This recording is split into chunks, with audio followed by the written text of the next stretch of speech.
जय हिंद दोस्तों मैं अनुज कुमार सच की जीत न्यूज़ में आपका स्वागत है। नमस्कार। दोस्तों मैं कई दिन से आपके बीच वीडियो नहीं ला पा रहा हूँ और व्हाट्सअप और फेसबुक के माध्यम से बहुत ऐसे मेरे फ्रेंड हैं जो मुझसे पूछ रहा है कि आपका वीडियो नहीं आ रहा है। तो दोस्तों मैं आपको बता दूँ कि मैं कुछ दिन से बिजनेस के काम से बाहर आ रखा हूँ। जैसे कि मैं आपको कह दूँ कि मैं दिल्ली आ रखा हूँ और इसलिए मैं वीडियो आप लोगों के सामने नहीं बना पा रहा हूँ। तो दोस्तों मैं आज आपको एक ऐसे व्यक्ति से मिलाने जा रहा हूँ जो बिहार के रहने वाले हैं। ठीक है, आप अपना परिचय बताइए। मेरा नाम सुकृत यादव है। जी। मैं बिहार से बिलोंग करता हूँ और मैं बचपन से ही दिल्ली में रह रहा हूँ। तो आप बिहार से हैं, बिहार से कौन सी ज़िला से आप हैं? मैं मुजफ्फरपुर ज़िला से हूँ। अच्छा। सिद्धार्थ गाँव है मेरा। अच्छा, तो आप बचपन से कहाँ रहते हैं? मैं दिल्ली में रह रहा हूँ। दिल्ली। आप बिहार कभी गए हैं? हाँ, हर साल वीकेंड में जाता हूँ गर्मी छुट्टियों में। अच्छा, तो आपको बिहार बेटर लगता है या आप दिल्ली में यहाँ बेटर करते हैं? आपको कहाँ अच्छा लगता है? वहाँ से तो हम कह रहे हैं कि घर तक जाने के लिए भी आपको सड़क में नहीं, गड्ढों में से निकल के जाना पड़ता है। तो आपको वहाँ बिहार में ज़्यादा गड्ढा आपके गाँव में ज़्यादा है? गड्ढे हैं या सड़क है ये तो समझ में नहीं आता है कि सड़क में गड्ढा है या गड्ढे में सड़क है। तो आप कभी इलेक्शन के समय में गाँव में रहे हैं? कभी कभार गए हैं तो वही नेताजी आते हैं दूरा पर नमस्कार करते हैं, उसके बाद तो पता नहीं। सब जगह तो वही हाल है, पर विकास के लिए भी नहीं देखा जाता ना वहाँ पे। अच्छा, तो आपके गांव में जो मुखिया है, जो वार्ड नंबर है, जो समिति है, तो कुछ बेहतर काम तो मतलब कुछ तो आप देखे होंगे कि कुछ बेहतर किया हो, कुछ नया किया हो, आपको कुछ तो वहाँ देखने को मिला, जैसे मिला होगा? नहीं, कुछ नहीं, 20 साल हो चुके हैं, जैसा है वैसा ही पड़ा हुआ है। कुछ नहीं आपको विकास जैसा कुछ नहीं मिला है। हम्म। तो आपको वहाँ शिक्षा में क्या सुधार मिला होगा? कुछ तो मिला होगा कि आप तो जैसे वहाँ बिहार गए होंगे, तो आप तो दिल्ली में पढ़े हैं, तो आपको कुछ तो वहाँ लगा होगा कि हाँ, बिहार में शिक्षा का ग्रो हो रहा है। इस लाइन में आप क्या क्या मतलब कहना चाहेंगे? नहीं, कैमरे के सामने बोलिए आप। शिक्षा का ग्रोह का मतलब शिक्षा के मामले में तो बिहार में आईएएस आईपीएस बनते हैं। अच्छा। बट एक समय था और अभी के टाइम में तो हम नहीं सुन रहे हैं। अच्छा। सबका गुड़ गोबर हो चुका है, मतलब टोटल तरीका से कहते हैं ना, भैंसी चराओ स्कूल में भैंस बांधते हो। पिछले वीडियो में तो इनके देख ही चुके हैं। जी, जी।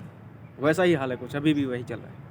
तो वहाँ का भी कोई सुधार नहीं है। कोई सुधार तो नहीं। वहाँ का जो अभी स्वास्थ्य व्यवस्था है, उसके बारे में क्या कहना चाहेंगे? अरे सर, यहाँ के कंपेयर वहाँ के कंपेयर कीजिए, दोनों में क्या आपको लग रहा है, क्या कमी लग रहा है आपको? यहाँ पे तो आपको मतलब एक छोटे से मोहल्ला क्लिनिक पर भी दवाई मिल जाएगी। वहाँ हॉस्पिटल में जाइए, वहाँ भी दवाई ख़त्म है, ना पर्ची निकलती है, ना लाइन में आते हैं। डॉक्टर कहता है डिस्पेंसरी अपनी चला रहा है। मतलब टोटल तरीके से जिसे कहते हैं ना स्वास्थ्य है, ना ही शिक्षा है। बिहार सरकार कुछ जोर दीजिए उस पर। तो मतलब आप कभी बिहार में दवाई के लिए सरकारी हॉस्पिटल में गए हैं? हाँ, एक बार गए थे, सर्दी हुआ था। हम कह रहे हैं कि वो सर्दी का दवाई छोड़िए, बुखार का, सर दर्द का पता नहीं किस चीज़ का दवाई दे दिया था। अच्छा, तो मतलब आपको वहाँ सही से दवाई नहीं दिया गया था, तो आप उनको बोले नहीं कि हमको जुकाम हो रखा है, सही से दवाई दीजिए? तो क्या बोला फिर कैमरे के सब सामने? बोले जो चाहिए वो ले जाओ, जो मिल रहा है उतना ही बहुत काफ़ी है। अच्छा, बोला उतना ही काफ़ी है। मतलब क्या चीज़ का दवाई लेना है, मतलब हमको जुकाम हो रखा है और क्या, मतलब इसके बारे नहीं, में उसको कोई मतलब ही नहीं उससे है। कोई मतलब मतलब नहीं। जो है वो ले जाइए, जो है वो ले जाइए। है ना? मतलब कि सरकारी माल है जो है वो मतलब ले वो जाइए। मतलब दवाई ले में भी जाइए। ऐसा हो रहा है ना? सब चीज़ में ऐसा तो हो रहा आप क्या बताना चाहेंगे बिहार की सरकार को? आप क्या बताना चाहेंगे कि क्या मतलब होनी चाहिए? है। देखिए, मैं दिल्ली में रहता हूँ। दिल्ली सरकार देखिए, स्वास्थ्य है, शिक्षा है, सब चीज़ है। अच्छा। अगर वहाँ होता तो मुझे यहाँ आने की ज़रूरत ही नहीं पड़ती अच्छा। और मैं आपके सामने ये वीडियो नहीं बनाता। अच्छा, तो आप तंग हो चुके हैं, आपको लग रहा है कि बिहार में नहीं कुछ हो पा रहा है। तो हम्म। बेरोजगार के बारे में क्या क्या आप कहना चाहेंगे? आप नवयुवक है तो आप यहाँ पढ़ रहे हैं, तो उसके बाद आप क्या करेंगे? मतलब बिहार में कुछ करेंगे, मतलब बिजनेस करेंगे या कुछ फैक्ट्री टाइप का कुछ होगा या क्या, मतलब क्या करेंगे? सर, बिहार गवर्नमेंट कुछ करने की देगी तब ना। चीनी मिल है, 40 साल से बंद पड़े हैं मेरे ख्याल से। हमारे दादाजी ख़त्म हो चुके हैं, अच्छा। वो चालू नहीं हो पाया कहाँ और हमें चीनी मिल? लगता है कि नहीं हो कहाँ पाएगा। पर चीनी मिला है? ये हमारे दरभंगा से शुरू होता है, मुजफ्फरपुर बिहार कहते। एक अच्छा। समय था कि गन्ना का पैदावार होता था। अच्छा। आज कहते हैं लोग पाकिस्तान से चीनी ला रहे हैं। कोई अच्छा। ज़रूरत नहीं था हमें बाहर से चीनी लाने की, जब हमारे देश में खुद बन रहे थे। अच्छा, तो हम भी देखे हैं कि हम दिल्ली आए हैं, तो बिहार का बहुत ऐसा युवा है जो दिल्ली, मुंबई, पंजाब वहाँ काम करते हैं। बिहार में क्यों नहीं कर पाते हैं? आपको क्या इसके बारे में बिहार बताना में चाहेंगे आप? रोजगार ही नहीं है। अच्छा। सरकार कुछ विकास ही नहीं करना चाहती है। जब विकास होगा जब ही तो रोजगार मिलेगा वैसा सर। प्लेटफॉर्म ही नहीं दे रहा है कि उस पर आदमी काम करे, हाँ, है बिल्कुल। ना?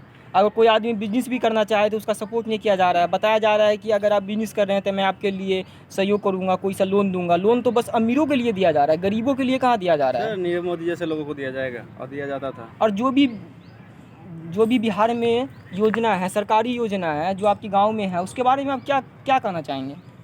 योजना तो बहुत निकालती है अच्छा। सरकार, जी। पर उस पर कामयाब नहीं है, अमल नहीं कर पाती है, ना करने देती है। जैसे आपके गांव में इंदिरा आवास योजना है, जैसे वो, और अरे इंदिरा आवास, जी, लैट्रिन बाथरूम बनाने के लिए एक छोटे से मुद्दे पे पैसा खा दिया जाता है, तो सोच लिया जाए बड़े मुद्दे पे क्या होता होगा। वही सोचिए, सही बता रहे हैं। ये बात से हम भी सहमत हैं कि बिहार में छोटे-छोटे मुद्दे पर भ्रष्टाचार है। वहाँ जब किसी को इंदिरा आवास मिलता है, किसी का शौचालय का पैसा मिलता है, उसमें भी घोटाला किया जा रहा है। तो आप इस बात से अनुमान लगाया जा सकते हैं कि जो बड़े लेवल का जो भी होगा, उसमें कितना घोटाला होगा। और इस बात को हम और आप जानते हैं, फिर भी कुछ भी नहीं कर सकते हैं और करते भी नहीं, आवाज़ भी नहीं उठाते हैं। लगता है कि जैसे 1000 2000 दे दिए, 5000 दे दिए, उससे कुछ नहीं होगा, लेकिन उससे बहुत कुछ हो जाता है। धन्यवाद।